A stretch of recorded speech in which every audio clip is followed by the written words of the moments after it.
Welcome to Vatsala's kitchen. ഇന്നത്തെ recipe ഒരു butter ബിസ്ക്കറ്റാണ് ഉണ്ടാക്കാൻ പോണത്. ബിസ്ക്കറ്റ് റെസിപ്പി ഞാൻ ഇട്ടിട്ടില്ല, ഇത് ഫസ്റ്റ് ടൈമാണ് ഇടാൻ പോണത്. അപ്പോൾ അത് ഫസ്റ്റ് ഞാൻ കുക്കറിൽ ചെയ്തിട്ട് കാണിക്കാം, എന്ന ശേഷം മൈക്രോവേവിൽ ചെയ്യാം. അപ്പോൾ ഇന്ന് ഞാൻ ചെയ്യാൻ പോണത് കുക്കറിലാണ് ചെയ്യാൻ പോണത്. അപ്പോൾ അതിന് വേണ്ട ഇൻഗ്രീഡിയൻസ് പറയാം. ഒരു 250 ml കപ്പ് മൈദ എടുത്തിട്ടുണ്ട്. അതിൻ്റെ 80 ml കടലമാവ്, പിന്നെ 30 ml റവ, പിന്നെ ഷുഗർ വന്നിട്ട് ഹാഫ് കപ്പ് എടുത്തിട്ടുണ്ട്. അതായത് 125 ml ഷുഗർ കുറച്ച് കമ്മിയാണ് ഞാൻ ഇട്ടിരിക്കുന്നത്. ഇതിൽ ഫുൾ ഇടാം, നല്ല മധുരം വേണം. ഞാൻ കുറച്ച് ബിസ്ക്കറ്റിന് ഒരു ഇളം മധുരമാണ് ഇടാൻ പോണത്. പിന്നെ 75 ഗ്രാംസ് ബട്ടർ ഞാൻ മെൽറ്റ് ചെയ്ത് വെച്ചിരിക്കുന്നതാണത്. ഒരു 2 table spoon vegetable refined oil എടുത്തിട്ടുണ്ട്. ഇത് 1/4 ടീസ്പൂണ് ബേക്കിംഗ് പൗഡർ. പിന്നെ വേണ്ടത് ഒരു പിഞ്ച് സോൾട്ട് ഞാൻ വളരെ കുറച്ച്, ഇത്ര സോൾട്ട്. ഇതാണ് ഇതിന് വേണ്ട ഇൻഗ്രീഡിയൻസ്. അപ്പോൾ അതെങ്ങനെയാണ് ഉണ്ടാക്കാൻ പോണതെന്ന് പറയാം. ആദ്യമായിട്ട് ഒരു ബൗൾ എടുത്ത് വെച്ചിട്ടുണ്ട്. നമ്മളിതിലേക്ക് ഷുഗറിൻ്റെ കൂടെ ഒരു 5 ഏലക്കായും കൂടി പൊടിച്ചു വെച്ചതാണ്. ഏലക്കായുടെ മണം ഇഷ്ടം ഇല്ലാത്തവർ ഇടേണ്ട, എസൻസ് വേണമെങ്കിലും ചേർക്കാം. ഈ ഷുഗറും ഈ മെൽറ്റ് ചെയ്ത് വെച്ച ബട്ടറും, ഇത് വെറും റിഫൈൻഡ് ഓയിലിലും ഉണ്ടാക്കാം. ഇത് ഞാൻ 2 ടേബിൾ സ്പൂൺ ഓയിൽ ഒഴിച്ചു കൊടുക്കുന്നുണ്ട്.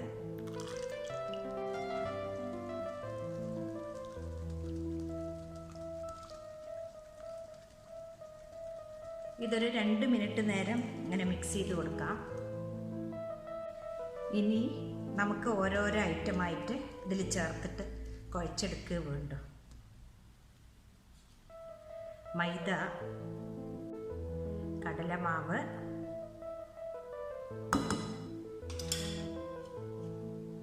ഈ ബേക്കിംഗ് പൗഡർ, സോൾട്ട്, റവ.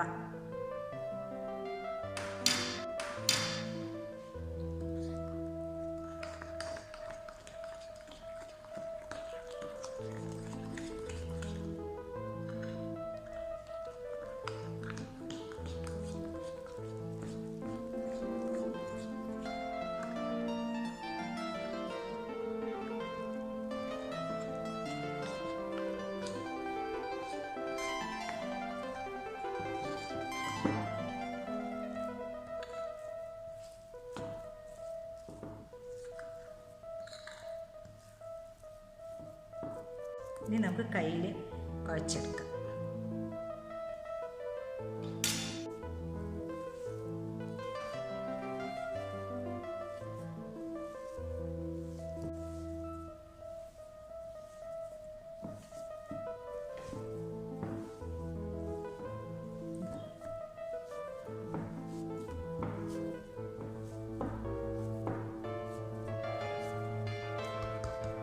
ഡൗ റെഡി ആയിട്ടുണ്ട്. ഇനി നമുക്ക് ഇത് ബിസ്ക്കറ്റിൻ്റെ ഷേപ്പിൽ ആക്കിയെടുക്കാം. ഞാനപ്പോൾ ഇത് എടുത്തിട്ടുണ്ട്. അപ്പോൾ നമുക്ക് ഒരേ ക്വാണ്ടിറ്റി എടുക്കാമല്ലോ മാവ് വിചാരിച്ചിട്ട്.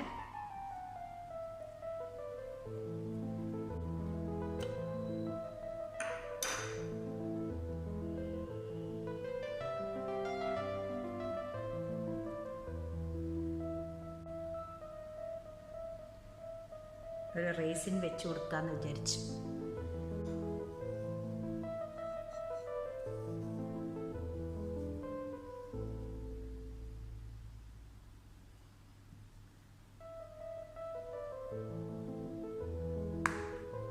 അങ്ങനെ എല്ലാ ബിസ്ക്കറ്റും ഇതേമാതിരി ഷേപ്പ് ചെയ്തെടുക്കാം.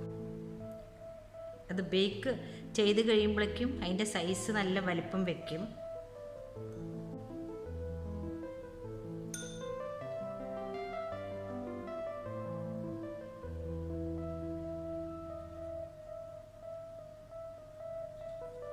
ഇങ്ങനെ എല്ലാം ഉരുട്ടി വയ്ക്കാം. പ്ലേറ്റിൽ ബിസ്ക്കറ്റ് ഒരു ട്രിപ്പ് കൂടി ഇടാനുള്ള മാവുണ്ട് അതിൽ. ഇത് നമുക്ക് കുക്കറിൽ വെച്ച് കൊടുക്കാം. കുക്കർ ചൂടാവാൻ വെച്ചിട്ട് ഒരു 8 മിനിറ്റ് ആയിട്ടുണ്ട്. ഞാനിതിൽ കുറച്ച് ഇങ്ങനെ ഉപ്പ് വതറി കൊടുത്തിട്ടുണ്ട്. ഇതിലേക്ക് ഇങ്ങനെ സ്റ്റാൻഡ് ഇല്ല എൻ്റെ കയ്യിൽ, അതുകൊണ്ട് ഈ ഉപ്പിൻ്റെ മേലെ ഇങ്ങനെ വെച്ച് കൊടുത്തിട്ടുണ്ട്. അതിലേക്ക് നമ്മൾ ഈ ഉരുട്ടി വെച്ച ബിസ്ക്കറ്റ്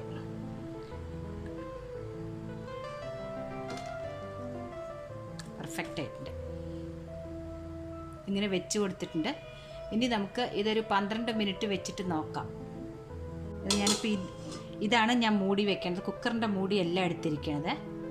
ഈ മൂടി വെച്ചിട്ടാണ് അടച്ചു വെച്ചിരിക്കുന്നത്. 12 മിനിറ്റ് കഴിഞ്ഞിട്ടുണ്ട്. നമുക്ക് ഇതൊന്ന് തുറന്ന് നോക്കാം.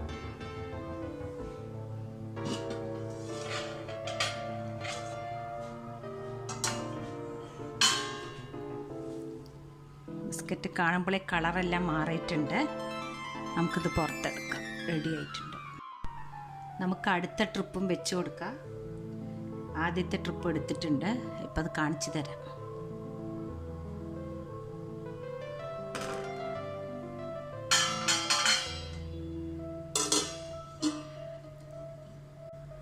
പതിനഞ്ച് മിനിറ്റ് ആണെങ്കിൽ കറക്റ്റ് വേവായിരിക്കും. ഇങ്ങനെ ബട്ടർ ബിസ്ക്കറ്റ് റെഡി ആയിട്ടുണ്ട്. കുക്കറിലും നമുക്ക് നല്ല ബിസ്ക്കറ്റ് ഉണ്ടാക്കാമെന്ന് മനസ്സിലായില്ലേ? ഇതിൻ്റെ ബാക്ക് സൈഡ് ഇങ്ങനെ ഉണ്ടാവും. 15 മിനിറ്റോളം കുക്കറിൽ വെച്ചിട്ടാണ് ഇത് ആയത്. നിങ്ങൾക്ക് എല്ലാവർക്കും ഇഷ്ടപ്പെട്ടു എന്ന് വിചാരിക്കുന്നു. ഇഷ്ടപ്പെട്ടാൽ തീർച്ചയായിട്ടും നിങ്ങളിത് ഉണ്ടാക്കുകയും വേണം. എന്നിട്ട് കമൻറ്റ്സ് അയക്കണം എനിക്ക്. Thank you. If you are yet to subscribe this channel, please subscribe and then click the bell icon for the latest notifications. From our homely taste to yours.